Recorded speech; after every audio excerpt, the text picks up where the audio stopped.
The Signal Oil Program, The Whistler.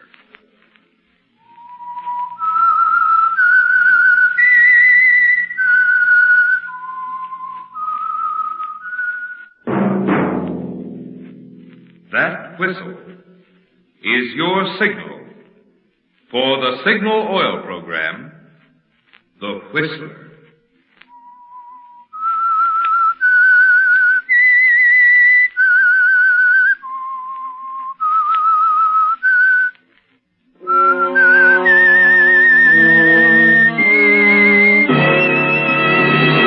I am the Whistler, and I know many things, for I walk by night.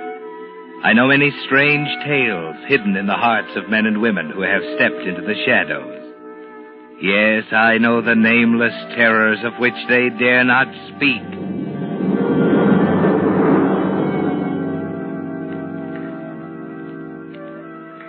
Yes, friends, it's time for the Signal Oil Program, The Whistler.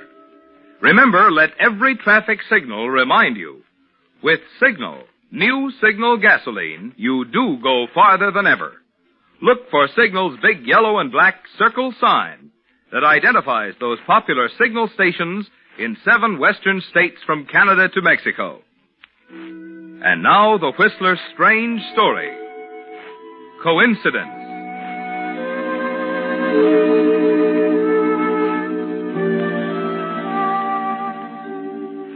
Coincidence can kill a man, and do it as effectively and brutally as a professional murder. Yes, coincidence can be a murder weapon, particularly when it falls into the hands of someone like Francia Legrand. It began shortly after her sister Elise had separated from her husband and moved to the Strathmore Apartments on the west side of Manhattan. And naturally, Francia didn't know at first that coincidence was working behind her. But it was there one night when she returned from an errand. Did you go to the drugstore, Francia? Yes, here you are. But that isn't what I want. I'm sorry, Elise. It's the best I could do. They were out of the other kind. What are you writing? A letter. You can take your hand off it, dear. I won't look over your shoulder. Cigarette? No, thanks. You are wrought up, aren't you? Shall I sit down? If you like. I seem to be as welcome as the Black Plague. I'm sorry, Francia. Oh, don't apologize. I understand perfectly. You don't want to see anyone. Your husband is gone. Life isn't worth living. Please, Francia. Ross isn't coming back this time, Elise. I know he's gone. You don't have to tell me. You're afraid to face it, aren't you? Why don't you admit it? You've made a mess of your life, Elise. You had everything you wanted and you chucked it out the window. There's no one to blame but yourself. Francia, stop it. Why do you keep throwing it up to me over and over again? What difference does it make to you? It's my life. It's my marriage. That's where you're wrong. It's not yours anymore. What do you mean? It's my turn now, Elise. Your turn? I'm not going to make the same mistake you did. Why? You love him, don't you? Of course I love him. Well, take him. He's all yours. You don't have to tell me I've made a mess out of my life. I know it. I've always known it. But I couldn't do anything about it. Don't you see? I'm no good. You're right. Everything you've said to me over and over again is right. Now get out of here. Go on. Get out. Just a minute. I want you to know Ross had nothing to do with it. There's never been anything between us. I know. I'm sorry, Francie. It's all my fault. And I admit it. Perhaps you can make him happy. He deserves it. I hope so. Now, please go. Annette? Annette? Yes, madame? Please, get Miss Legrand's things. She's leaving. And, do you suppose that you could spend the night with your sister? But of course, madame, if you wish. I'd rather you would. Tonight, I'd like to be by myself.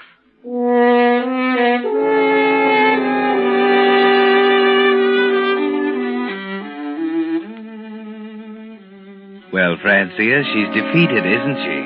It's taken 5 years, 5 frustrated, maddening years. And now, at long last, you've accomplished what you set out to do. That's why you're elated as you go into a phone booth in the lobby downstairs.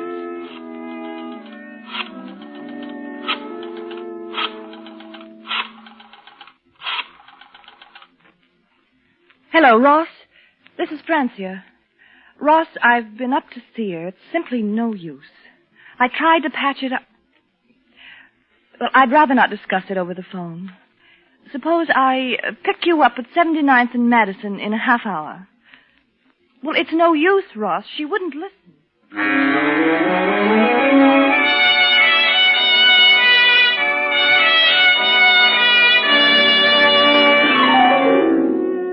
It was at that moment, while you stood in the phone booth talking, that coincidence moved into the picture, Francia. First in a taxicab pulling up to the main entrance. Take the side entrance, driver. I can't park here, Chief. Don't argue with me. Pull around the side entrance. Yeah. Okay. Second, just 1 minute later in the elevator, not far from the booth where you're talking. 12-4, mister. What do you mean, 12? I told you 10. Oh, I'm sorry. I wasn't thinking. Don't hand me that. Take me back to 10. I haven't got all night. Yes, sir.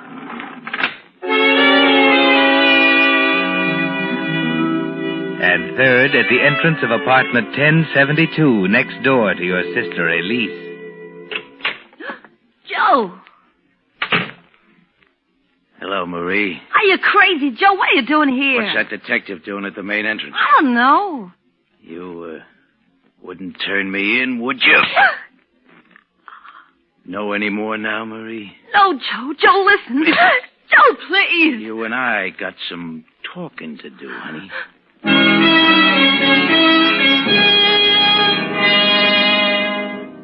Yes, Francia, that's where coincidence moved in. When Joe Fortescue, gambler, fugitive from justice, walked down the corridor to apartment 1072, next door to your sister Elise, the machinery of coincidence was in full motion. But as you drive through the park, you have no way of knowing that now. All you can think of is Ross. Did you tell her what I said, Francia? Yes, she wouldn't listen. Maybe it's just as well. What did she say? It's all over, period. Just that? Just that. Oh, I knew it'd never work out, Ross. She's not your kind of a girl. She never understood you. Maybe I expected too much. No, it wasn't that. It's hard to figure out what it was, looking back at it now. Maybe it was those awful, ugly quarrels. You know, Francia, it almost seemed as if I were married to 2 different women. I know. Yeah, I guess you do. Ross, now that it's all over, I want to tell you something. Yes? Those 5 years were difficult for me, too. Standing on the sidelines, seeing you married to someone you didn't love. What? Are you going to make me say it, Ross? Yes. Say it. I wanted to for so long, but I couldn't. She was always there between us. I do love you, Ross. What? What's the matter? How could you do it?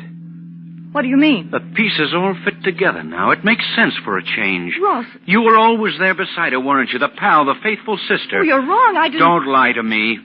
I've got to hand it to you, Francia. You did a great job. Magnificent. Never made a slip. You don't understand. I'm afraid I do.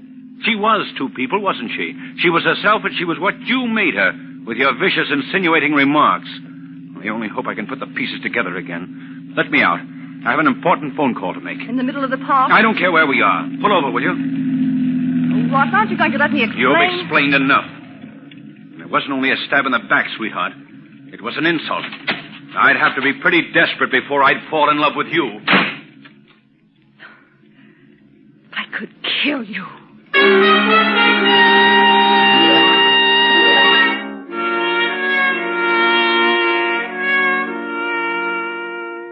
You could kill him, couldn't you, Francia?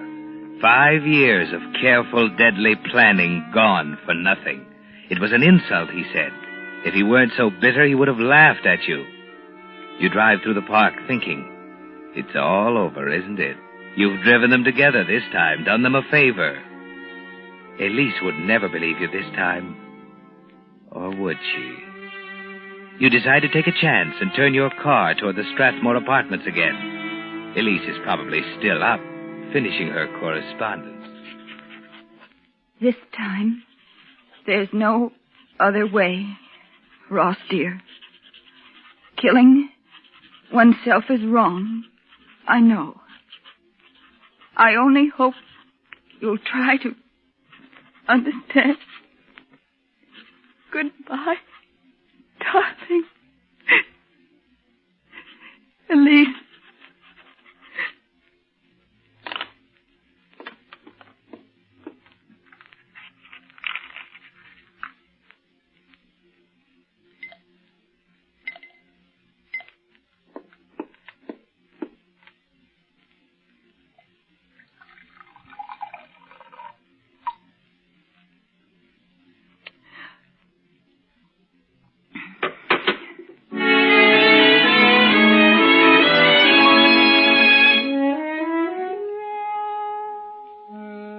Yes, Francia, Elise has caught up on her correspondence. And now she stands at the window looking down into the street 10 floors below. The telephone rings in the bedroom, but Elise pays no attention. She isn't even conscious of the argument between Joe and Marie in the apartment next door. Nothing to do with it. I ought to kill you, you lying little rat. Why don't you admit it? I wouldn't double-cross you, Joe. Why should I? What good would it... What's that? Holy Christopher. Look down there. Oh. Somebody just fell out of a window.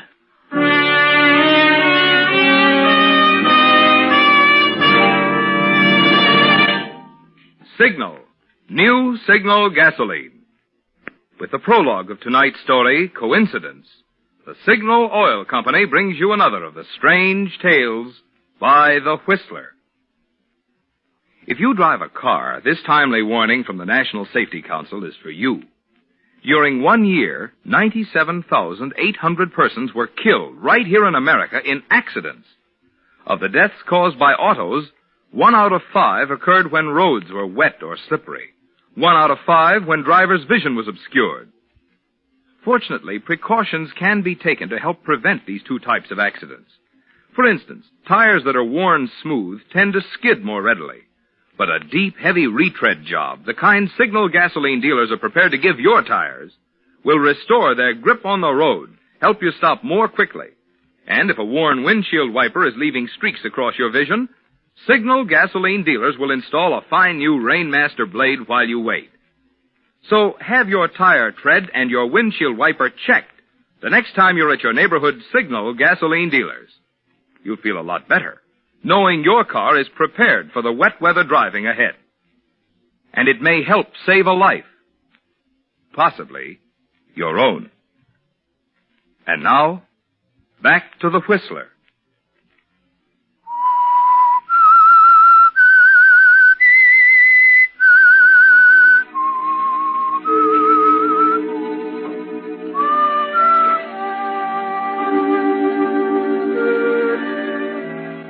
Yes, Francia, coincidence can kill, particularly when there's someone to help it over the humps. The suicide of your sister Elise is the center of it, of course. And the other threads are beginning to weave together now. The thread Joe Fortescue contributed when he got out of the taxi at the side entrance of the Strathmore apartments at 10:30 and went directly to room 1072 next door to Elise. The thread that put Ambrose Marks, detective, in the lobby at the same time. And most important of all, the thread that placed you and Ross together in your car at 5 minutes to 11 in the middle of Central Park. There's an excited crowd milling around the base of the apartment building as you arrive. Quiet, everybody. We haven't identified her yet. What's the matter? Some woman's hurt. Maybe killed here. Stand back, away from the curb, everyone. That's a detective. She fell from a window up there, Let me through, please. Stand back, Please please. let me through. Who is she? Who? We don't know. Now stand back, lady. Well, where's the body? Maybe I Sorry, lady. Now please move on. But I tell you what... Later, lady. All right, folks. The lady's Let me through dead. here, please. There's nothing we can Pardon do me, for please. her. Thank you. Let me through, please.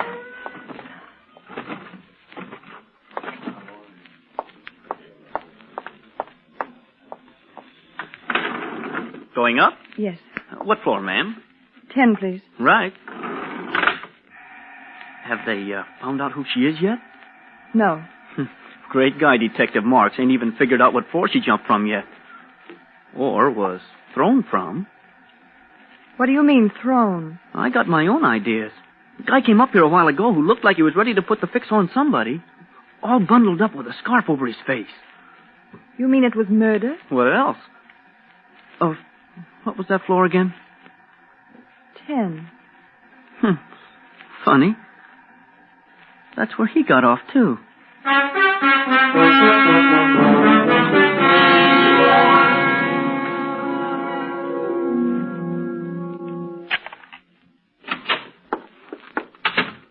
Elise?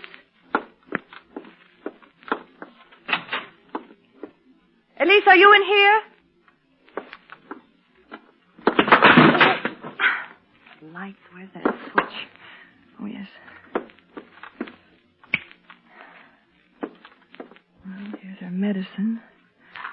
That note she was writing. Ross, darling, I'm going to kill myself tonight, and I want you to know why. It's clear now that I can't live either with you or without you. It was, Elise.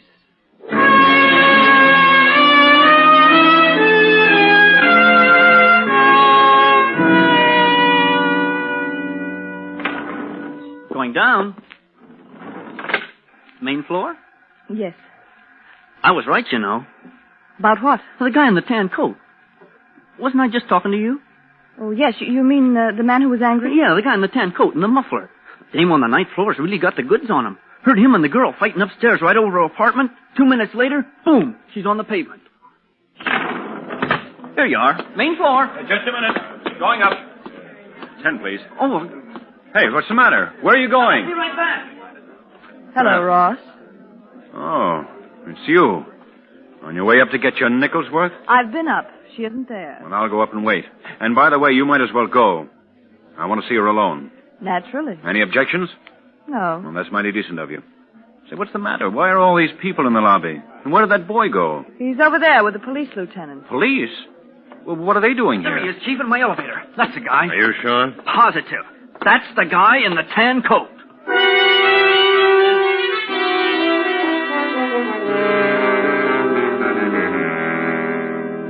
Well, Francia, that throws a new light on things, doesn't it? For the first time in your life, you have Ross where you want him.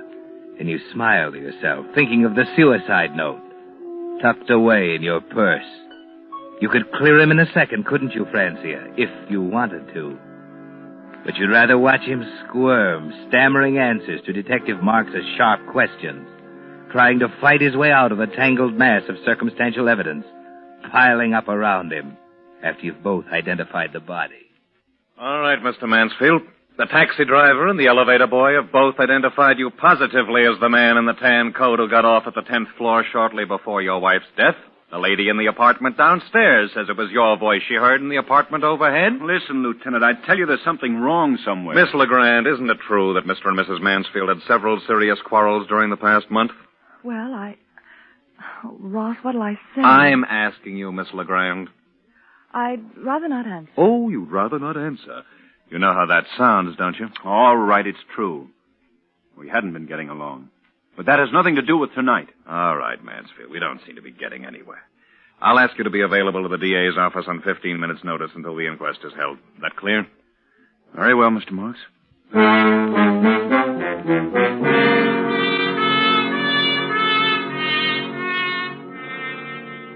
It's pleasant, isn't it, Francia? Ross is really squirming now, desperately trying to get out from under. You follow the papers carefully during the next few days, full of the man in the tan coat. Headlines screaming of Ross Mansfield, prominent architect, suspect in wife killing. The district attorney refusing to comment, stating an indictment should be forthcoming soon. And out of the welter of guessing, out of the quotes from informed sources, out of the analyses by crime experts, there comes one significant fact. The only thing that can save Ross Mansfield is an alibi. That puts it up to you, doesn't it, Francia? You have the power of life and death over him now. You can kill this man with a single statement.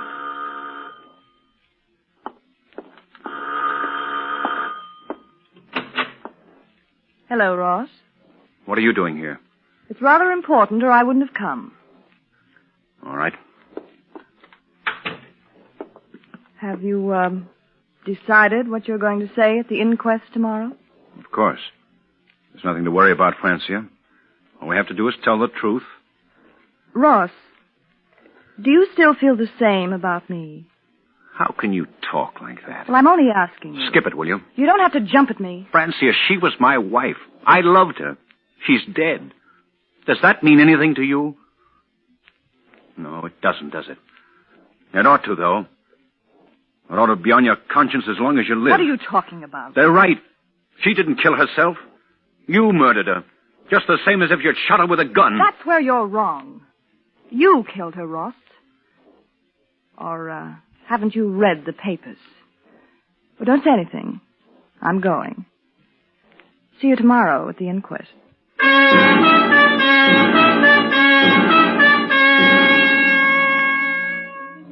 You decided then and there, didn't you, Francia? You're tired of watching him squirm now. You're going to put him out of his misery. It was murder, wasn't it, Francia? He's right. But murder doesn't bother you. You watch the flames creep slowly across the suicide note, the only other thing that could save him, and smile as you think of the inquest. Order, please, order. Lieutenant Marks, are you ready with your first witness? Yes, Mr. Coroner. I'd like to impress on the jury the fact that the testimony of this witness is perhaps more important than that of any other in this case. For that reason, I'm calling her first. Miss LeGrand, will you take the stand, please? You swear to tell the truth, the whole truth, and nothing but the truth to help you God? I do. Sit down. Miss LeGrand, what is your relation to the deceased? I'm her sister. Would you say that the marriage of Mr. and Mrs. Mansfield was a happy one? No. There were quarrels? Yes, lots of them. Have you any idea what caused them? I think so. What? Mr. Mansfield was rather fond of me. Francia, you know that's not true. Just a minute, Mr. Mansfield. Proceed, Lieutenant. Well, is it true, Miss LeGrand? It is. He's in love with me. I see. Now, this is very important, Miss LeGrand. Were you or were you not with Mr. Mansfield riding in your automobile in Central Park between the hours of 10:45 and 11:05 on the night of your sister's death? I was not. You realize you're under oath. I do. You realize the consequences of this testimony. Yes, I do. I didn't see him all evening. I swear I didn't. Is that enough? Yes, Miss LeGrand. That's enough.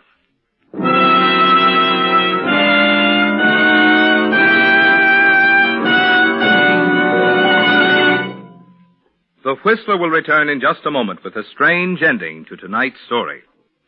Meantime, because Americans are curious people, like to know what makes things tick, I want to explain just what it is that gives new Signal gasoline its amazing power and performance. You see, science has long known that the way the atoms in gasoline molecules are arranged determines how much power you get from the gasoline. Well, in old-style gasolines, the atoms were left just as nature arranged them. But recently, certain chemists actually found out how to rearrange the atoms to give amazing new performance to new Signal gasoline. Which explains why new Signal isn't just pre-war quality gasoline, not just old-style gasoline improved, but an entirely new type super fuel packed with thrilling power. For the fun of feeling your car get young again, make this test, won't you? Try just 1 tankful of new Signal gasoline. Feel its quicker starting. See its faster pickup. Hear the smooth purr of your motor, thanks to Signal's high anti-knock. And check your speedometer for proof that with new Signal, you do go farther than ever. And then you be the judge. See if you don't agree that new Signal actually is the new post-war gasoline you can prove is superior. And now, back to the Whistler.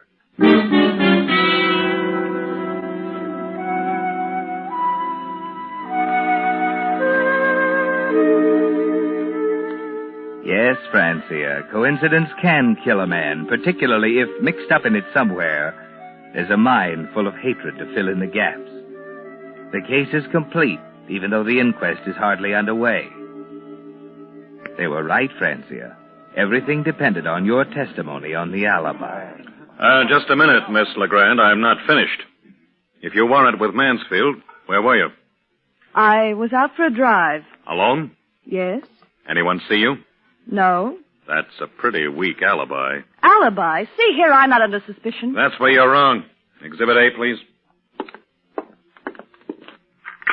Recognize this? What? A box of poison, Miss Legrand, purchased by you on the night of the murder. Poison? Some people call it a sedative, but it's powerful enough to kill when taken in quantity. And it was taken in quantity. Enough of this drug was found in your sister's stomach to support this officer's contention that she was dead or nearly so before the fall. I didn't buy it. But you did buy it.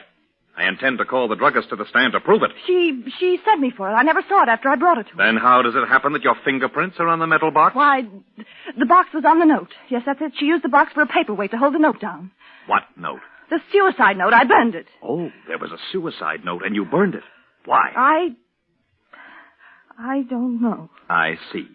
You're asking the jury to believe that your sister committed suicide and that you deliberately went out of your way to incriminate yourself. I had no reason to kill her. You just testified you had every reason to kill her. You're in love with Mansfield. You implied as much not 1 minute ago. You hated your sister, didn't you? I didn't hate her. We got along beautifully. And I'm prepared to put your sister's maid on the stand to testify that you had a crucial quarrel with Mrs. Mansfield over her husband less than an hour before she was murdered. She wasn't murdered. What about the man in the tan coat? His name is Joe Fortescue. He's been in custody for 2 days. Wait a minute. You're wrong. You can't go ahead with this. You're accusing me of murder. Right. Murder in the first degree. Premeditated. Willful. Oh, you can't. They'll send me... Oh, no, listen. Lieutenant, you've got to believe me. That's Please, just what me. we're doing. We're believing you. We believe you when you say your relationship with Mansfield was not exactly platonic. I know. We believe you when you swear you weren't with him at the time of the murder. Oh, but I lied. Ross, tell them I lied. I couldn't have killed her. I was with you. Wasn't I, Ross? Wasn't I with you?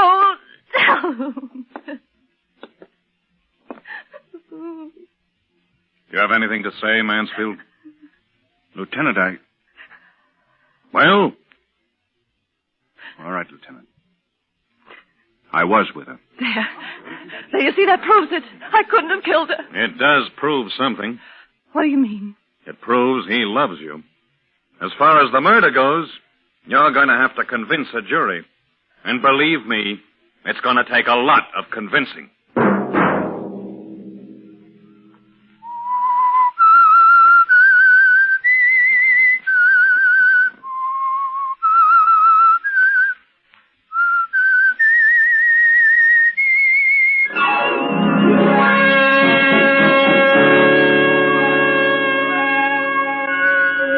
Next Monday at 9 o'clock, The Whistler will bring you another strange tale.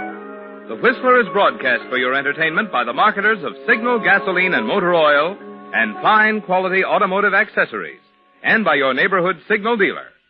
This program, directed by George W. Allen, with tonight's story by Harold Swanton, music by Wilbur Hatch, is transmitted to our troops overseas by the Armed Forces Radio Service.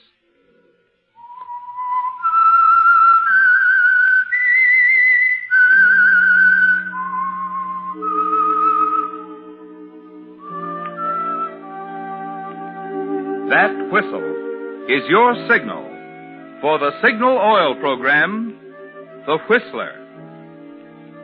This is Marvin Miller speaking, reminding you to look for those familiar yellow and black circle signs that identify those popular Signal Oil stations in 7 western states from Canada to Mexico.